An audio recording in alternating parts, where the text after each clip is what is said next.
Abu Yazid al-Bustami. Abu Yazid Thoifur bin Isa bin Surusyan al-Bustami lahir di Bustom yang terletak di bagian timur Laut Persia. Kakeknya adalah seorang penganut Zoroaster. Di Bustom ini pula Abu Yazid meninggal dunia tahun 261 Hijriyah, 874 Masehi atau 264 Hijriyah, 877 Masehi, sedang makamnya masih ada hingga saat ini. Di samping keharuman namanya sebagai pendiri perguruan Sufisme, ia dikenal karena keberaniannya menyatakan peleburan yang sempurna seorang mistikus ke dalam Tuhan. Secara khusus penjelasannya mengenai perjalanannya ke surga atau yang mirip dengan Mi'raj Nabi Muhammad Shallallahu Alaihi Wasallam, sangat sering dipelajari oleh para penulis dan sangat mempengaruhi imajinasi manusia-manusia sesudahnya. Abu Yazid al-Bustami, lahir dan masa remajanya. Kakek Abu Yazid al-Bustami adalah seorang penganut agama Zoroaster. Ayahnya adalah salah seorang di antara orang-orang terkemuka Bustom. Kehidupan Abu Yazid yang luar biasa bermula sejak ia berada di dalam kandungan ibunya. Setiap kali aku menyuap makanan yang kuragukan kehalalannya, ibunya sering berkata kepada Abu Yazid, "Engkau yang masih berada di dalam rahimku memberontak dan tidak mau berhenti sebelum makanan itu kumuntahkan kembali." Pernyataan si ibu dibenarkan oleh Abu Yazid sendiri. Kepada Abu Yazid pernah ditanyakan, apakah yang terbaik bagi seorang manusia di atas jalan ini? Kebahagiaan yang merupakan bakat sejak lahir, jawab Abu Yazid. Jika kebahagiaan seperti itu tidak ada, sebuah tubuh yang sehat dan kuat. Jika tidak memiliki tubuh yang sehat dan kuat, pendengaran yang tajam. Jika tidak memiliki pendengaran yang tajam, hati yang mengetahui. Jika tidak memiliki hati yang mengetahui, mata yang melihat. Jika tidak memiliki mata yang melihat, kematian yang segera. Setelah sampai waktunya, si ibu mengirimkan Abu Yazid ke sekolah. Abu Yazid mempelajari Al-Quran. Pada suatu hari gurunya menerangkan arti satu ayat dari surah Luqman yang berbunyi, "Berterima kasihlah kepadaku dan kepada kedua orang tuamu." Ayat ini sangat menggentarkan hati Abu Yazid. Abu Yazid meletakkan batu tulisnya dan berkata kepada gurunya, "Izinkanlah aku pulang. Ada yang hendak kukatakan kepada ibuku."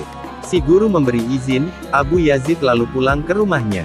Ibunya menyambutnya dengan kata-kata, "Thoifur, mengapa engkau sudah pulang? Apakah engkau mendapat hadiah atau adakah suatu kejadian yang istimewa?" "Tidak," jawab Abu Yazid. "Pelajaranku sampai pada ayat di mana Allah memerintahkan agar aku berbakti kepadanya dan kepadamu. Tetapi aku tak dapat mengurus dua buah rumah dalam waktu yang bersamaan. Ayat ini sangat menyusahkan hatiku. Mintalah diriku ini kepada Allah sehingga aku menjadi milikmu seorang atau serahkanlah aku kepada Allah semata sehingga aku dapat hidup untuk Dia semata-mata." "Anakku," jawab ibunya, "aku serahkan engkau kepada Allah dan kubebaskan engkau dari semua kewajibanmu terhadapku. Pergilah engkau dan jadilah seorang hamba Allah." Di kemudian hari Abu Yazid berkata, "Kewajiban yang semula kukira sebagai kewajiban yang paling sepele di antara yang lain-lainnya, ternyata merupakan kewajiban yang paling utama.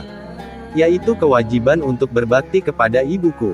Di dalam berbakti kepada ibuku itulah kuperoleh segala sesuatu yang kucari, yakni segala sesuatu yang hanya bisa dipahami lewat tindakan disiplin diri dan pengabdian kepada Allah." Kejadiannya adalah sebagai berikut, pada suatu malam, ibu meminta air kepadaku. Maka aku pun pergi mengambilnya, ternyata di dalam tempayan kami tak ada air. Kulihat dalam kendi, tetapi kendi itu pun kosong. Oleh karena itu pergilah aku ke sungai lalu mengisi kendi tersebut dengan air. Ketika aku pulang, ternyata ibuku sudah tertidur. Malam itu udara terasa dingin. Kendi itu tetap dalam rangkulanku.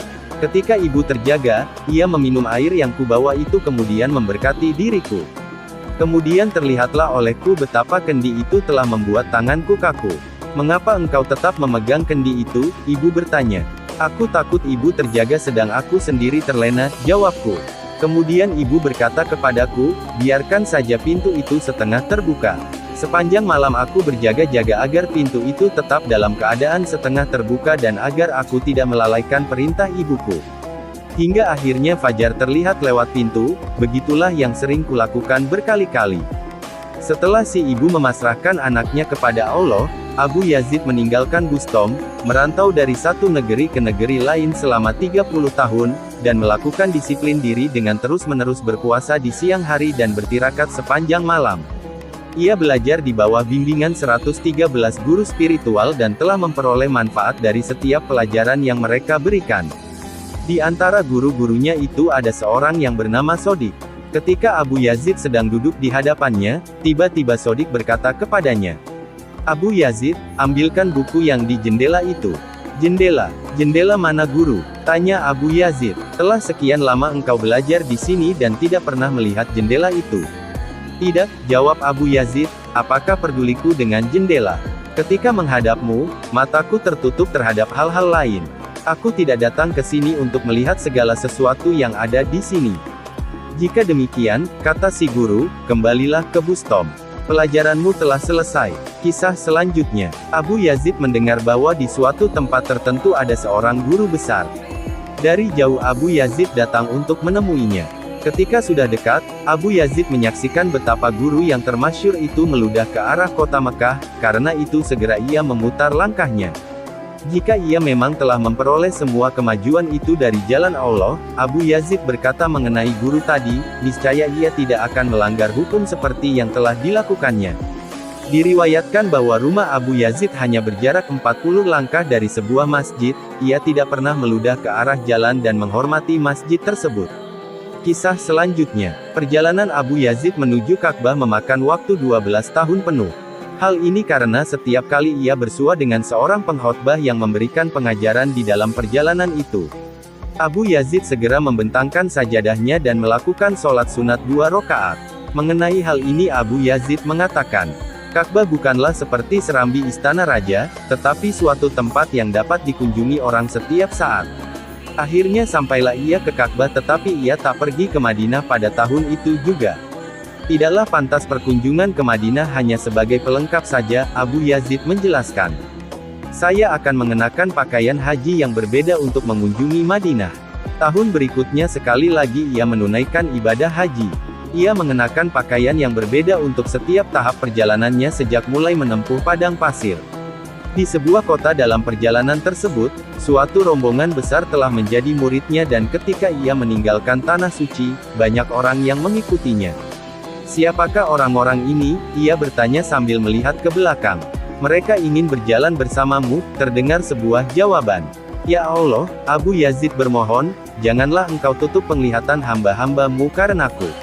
Untuk menghilangkan kecintaan mereka kepada dirinya dan agar dirinya tidak menjadi penghalang bagi mereka." Maka setelah selesai melakukan sholat subuh, Abu Yazid berseru kepada mereka, "Sesungguhnya aku adalah Tuhan, tiada Tuhan selain aku dan karena itu sembahlah aku." Abu Yazid sudah gila, seru mereka kemudian meninggalkannya. Abu Yazid meneruskan perjalanannya. Di tengah perjalanan ia menemukan sebuah tengkorak manusia yang bertuliskan, "Tuli." Bisu, buta, mereka tidak memahami. Sambil menangis Abu Yazid memungut tengkorak itu lalu menciuminya. "Tampaknya ini adalah kepala seorang sufi," gumamnya. "Yang menjadi lebur di dalam Allah, ia tidak lagi mempunyai telinga untuk mendengar suara abadi, tidak lagi mempunyai mata untuk memandang keindahan abadi, tidak lagi mempunyai lidah untuk memuji kebesaran Allah, dan tak lagi mempunyai akal walaupun untuk merenungi secuil pengetahuan Allah yang sejati." Tulisan ini adalah mengenai dirinya. Selanjutnya, suatu ketika Abu Yazid melakukan perjalanan. Ia membawa seekor unta sebagai tunggangan dan pemikul perbekalannya. "Binatang yang malang, betapa berat beban yang engkau tanggung. Sungguh kejam," seseorang berseru. Setelah mendengar seruan ini berulang kali, akhirnya Abu Yazid menjawab, "Wahai anak muda, sebenarnya bukan unta ini yang memikul beban." Kemudian si pemuda meneliti apakah beban itu benar-benar berada di atas punggung unta tersebut, barulah ia percaya setelah melihat beban itu mengambang 1 jengkal di atas punggung unta dan binatang itu sedikit pun tidak memikul beban tersebut. "Maha besar Allah, benar-benar menakjubkan," seru si pemuda. "Jika kusembunyikan kenyataan-kenyataan yang sebenarnya mengenai diriku, engkau akan melontarkan celaan kepadaku," kata Abu Yazid kepadanya. "Tetapi jika kujelaskan kenyataan-kenyataan itu kepadamu, engkau tidak dapat memahaminya. Bagaimana seharusnya sikapku kepadamu?" Kisah selanjutnya, setelah Abu Yazid mengunjungi kota Madinah, datang sebuah perintah yang menyuruhnya pulang untuk merawat ibunya. Ditemani serombongan orang, ia pun berangkat menuju Bustom. Berita kedatangan Abu Yazid tersebar di kota Bustom dan para penduduk kota datang untuk menyongsongnya. Pasti Abu Yazid akan sibuk melayani mereka dan membuat ia akan terhalang untuk menyegerakan perintah Allah itu. Oleh karena itu ketika penduduk kota telah hampir sampai, dari lengan bajunya ia mengeluarkan sepotong roti. Sedang saat itu adalah bulan Ramadan, tetapi dengan tenang Abu Yazid memakan roti tersebut. Begitu penduduk Bustom menyaksikan perbuatan Abu Yazid, mereka lalu berpaling darinya. "Tidakkah kalian saksikan," kata Abu Yazid kepada sahabat-sahabatnya, "betapa aku mematuhi sebuah perintah dari hukum suci tapi semua orang berpaling dariku?" Dengan sabar Abu Yazid menunggu sampai malam tiba. Tengah malam barulah ia memasuki kota Bustom. Ketika sampai di depan rumah ibunya, untuk beberapa lama ia berdiri mendengarkan ibunya yang sedang bersuci lalu sholat. "Ya Allah, peliharalah dia yang terbuang," terdengar doa ibunya, "cenderungkanlah hati para syekh kepada dirinya dan berikanlah petunjuk kepadanya untuk melakukan hal-hal yang baik." Mendengar doa ibunya itu Abu Yazid menangis. Kemudian ia mengetuk pintu. "Siapakah itu?" tanya ibunya dari dalam. "Anakmu yang terbuang," sahut Abu Yazid. Dengan menangis si ibu membukakan pintu. Ternyata penglihatan ibunya sudah kabur. "Toifur," si ibu berkata kepada puteranya, "tahukah engkau mengapa mataku menjadi kabur seperti ini? Karena aku telah sedemikian banyaknya meneteskan air mata sejak berpisah denganmu. Dan punggungku telah bongkok karena beban duka yang kutanggungkan itu." Gimana tanggapan Anda tentang kisah ini? Oh ya, jangan lupa subscribe dan ketuk loncengnya, agar bisa mengikuti kisah-kisah update terbaru. Mudah-mudahan dengan izin Allah bisa menghidupkan hati yang mati dan menumbuh suburkan semangat untuk ibadah. Amin ya Allah.